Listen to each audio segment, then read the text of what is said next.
What's up guys, Michael from Copper V Glass here. Just a quick, well not really quick, it's going to be about 15-minute or so review on the Apple TV 3rd generation.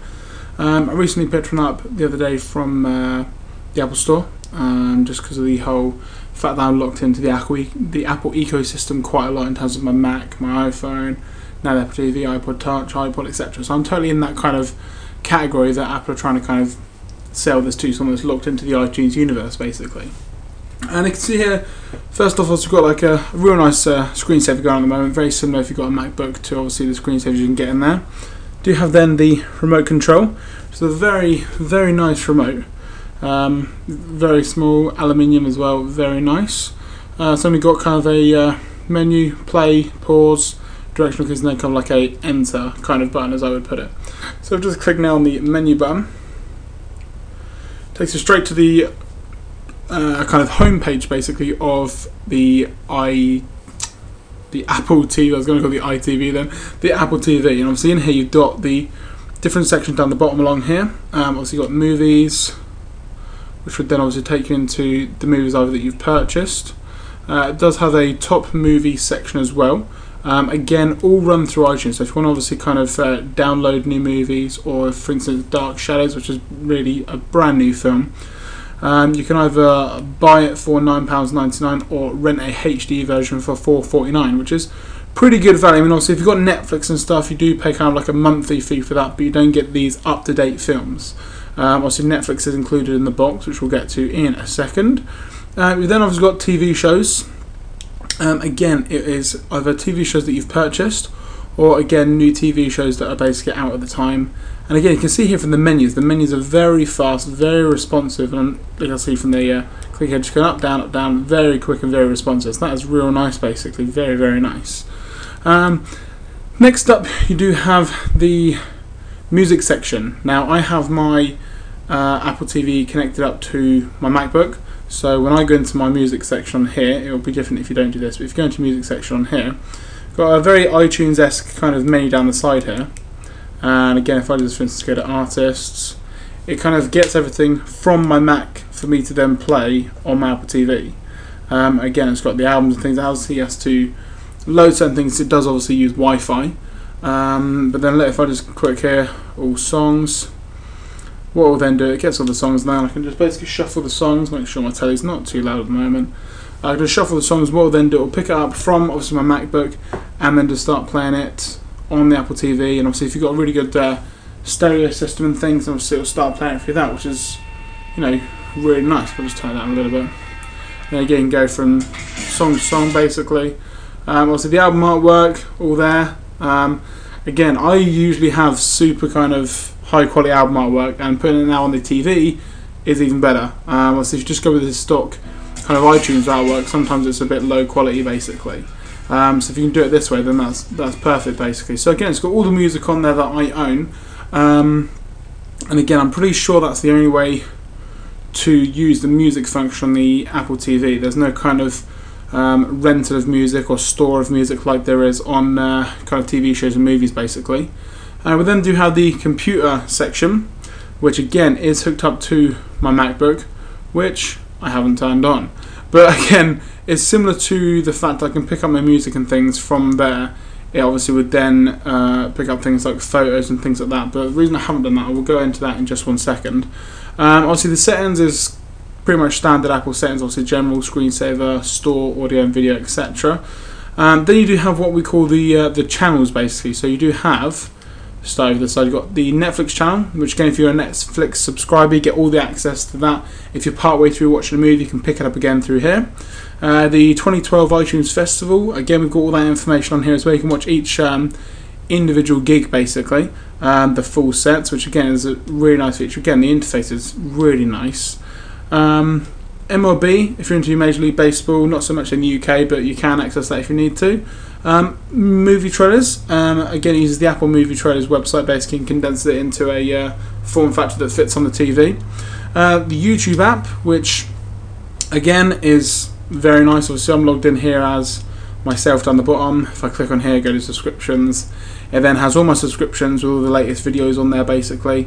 Also we've got here on the Copper V Glass, it's got a very nice kind of not a car, but like a carousel effect basically on the side, which is very nice, and again kind of very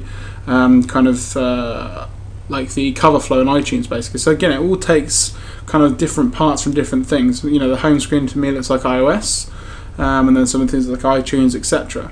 You then have Flickr, Photostream as well. Obviously, if you've got Photostream set up on your laptop and things, it'll bring how many of your streamed photos there. Radio, podcast, Vimeo as well. And again, another kind of American thing, which I don't know why they didn't kind of keep it out, because I've bought it in the UK, but it's about the presidential election 2012, Wall Street Journal. It's kind of like a live channel of anything that's going on there, basically. Now, the main reason why I got the Apple TV wasn't necessarily for what I've just been showing you now. Obviously, all the stuff that's on there is great. The fact you can access your content, download new content, etc. is perfect. But obviously, the main reason I got it is because I used to have a 2007 MacBook, one of the old white ones, and I had a kind of breakout cable that allowed me to play it through the TV. It was only picture, no sound, basically. And what I can do now with my new MacBook Pro is, if I just go into my settings real quick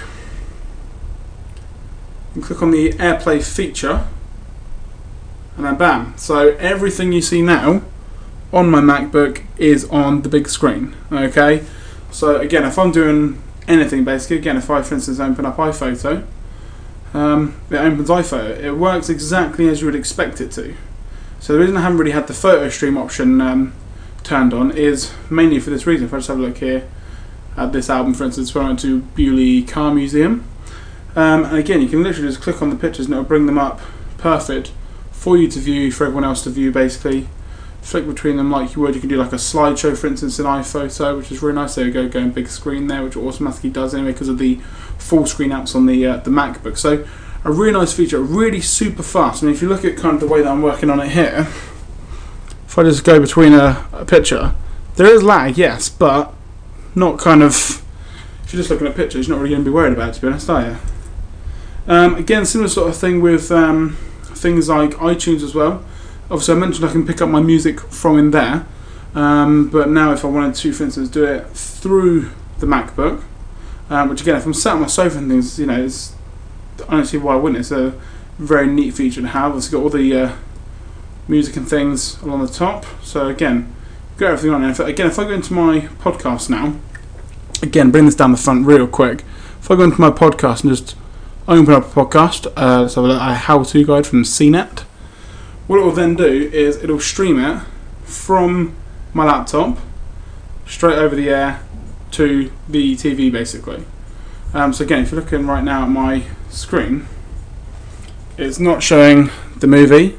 It's got my own apps and things on there yet, but that just shows the video basically up the top. So again, a real nice feature there in terms of what you can do with the Apple TV and the kind of Apple ecosystem. If you've got everything in place, then it's going to work perfectly fine. Again, another really neat feature for me would be the fact that you can now kind of do kind of web browsing and things. Again, if you are sat on the sofa, you're just chilling out and things, you've got the option to use the web browser on your MacBook, which again, if I just come out of there, back onto my MacBook, here you go, I've got the Apple homepage up already. You can browse the web, really nice, real simple. Just have a quick look at a couple of the glasses, see what's going on. So again, it's a really nice kind of feature to be able to just stream stuff, not just the picture, but audio as well, and it does it in perfect HD quality. I'm not sure how it does it, whether it's based on the internet signal you have. Mine is pretty poor where I am, and it works perfectly fine. Maybe that's where there's a slight bit of lag because of the internet, basically. But like I say, the actual functionality of it is very nice, very easy to use. So that's kind of a look at how the MacBook works then with the Apple TV. If I just have a look up here, turn off the AirPlay mirroring, then we'll go back to the home screen basically on there. Now, another super good feature is with this. My brand new iPhone 5, which I picked up just yesterday. Similar sort of thing as well. If you go into the settings, double tap the home button, go across one more time, you will see a AirPlay button if you've got an AirPlay enabled device. So in this sense, my iPhone is the AirPlay kind of where it's going to be coming from. That's going to get beamed down there. Not sure if you can see it, just out of frame down there to the Apple TV. If you just press the AirPlay button, a little menu pops up, Apple TV, and then you turn on mirroring. And again, like what it did with the MacBook, it mirrors basically whatever is on my screen to the phone. Again, bit of lag because obviously of the fact that maybe my internet and things. But again, really nice feature there. Again, if you're looking at things like photos, for instance, I've done a quick kind of took some snapshots of Dishonored today for a video review that's going to be coming out soon. And again, it's got it smaller on here, and then obviously if you're just flicking through the photos and things, then it flicks through them again on the screen, you know, in a real nice kind of fashion. So again, really nice in the sense that you can hook up your iPhone to it as well. Now it's not just that. One thing that I was really impressed with that I didn't realise it done so well is, for instance, with games. If I click on Nova 3, for instance, which runs smooth as hell on my new iPhone 5, it basically takes you into a screen here where you can play the game, AirPlay mirrored basically. So I'll just click on resume now. It might take a while because I played it not too long ago actually. Hold on 1 second. So here you can see we've got everything in place now to just be able to play the game exactly as you would if you were basically playing it on your iPhone. So it's basically like, I mean, because this game is very much like Crysis. It's just like playing, for instance, Crysis on your TV, but you're controlling it using a phone, which no might not be the best thing for some people because of the fact that obviously you're working on a touchscreen device. So if you look here, the actual screen itself just has the buttons on it. And obviously you can walk around using these buttons here, look around here, and obviously you can shoot your gun as well. You know, you've got some powers and stuff as well. So it is a really good way to do it, and it works with a number of different games. I mean, if I have a quick look now at Real Racing 2, which is one of my favourite racing games on the App Store, and just in general kind of one of my favourite games, you know, racing games basically, because of just the way that it works and the way that it feels. And again, it just basically mirrors exactly what you're seeing on your phone to the TV screen. Also, there's a couple of little bits that are different. For instance, the menus and things work out slightly different on here. You can see here, previous app purchase, that's fine. As you can see here, this is where I've got the actual display, but on the top there is just basically where I have the car information basically. So look, if you look on here, it's got no information at all, but yet if I move this around, it moves around the car that is on screen, which is a real nice feature. If I just have a go at quick race, again it brings up the information on here of where you're going to be going and things, just keeps the visuals on screen, just pick a quick map, and then it goes into it. So again, you've got a kind of loading screen on here, and then the Real Racing logo on there as well. But like I said, I mean, the actual interface is pretty much perfect. I mean, look here, we've got a picture of the map and things down the bottom, and a picture of the car and things on top. And again, if you're just turning it like this, again, a slight lag, but nothing really to kind of worry about. If I just put this out of the way real quick, just put it behind the camera again. So have a quick run around on Real Racing. Again, the fact that you can now kind of play these games on your actual TV without any wires or anything and things like that is kind of, you know, super nice basically. So if we just come out here, go back to the home screen, and again it's real simple to come in and out of stuff. Again, just double tap the home button down the bottom, slide across one more time, press the AirPlay button. I want to go back to my iPhone basically, and then click done, and that's it, and then you're back into this screen here. So again, it's a really nice feature. And the one thing that I would say maybe is loading time, for instance. I mean, I was watching Up the other day. Super good film, by the way. So if you just kind of click into it now, it says get film. It gives you lots of information basically, but it goes into the film. Also, it's got access to the iTunes store or access to the laptop. So if I resume playing, it loads. Also down the bottom you've got the timeline of how far it is through the film. At the top, once it loads, you do have some information about the actual film itself. It's got the little artwork to the side basically. But you can see it's perfect HD quality. Again, if I touch the, let's have a look, got the bar down the bottom showing where stuff is. You can fast forward and things, you can pause it.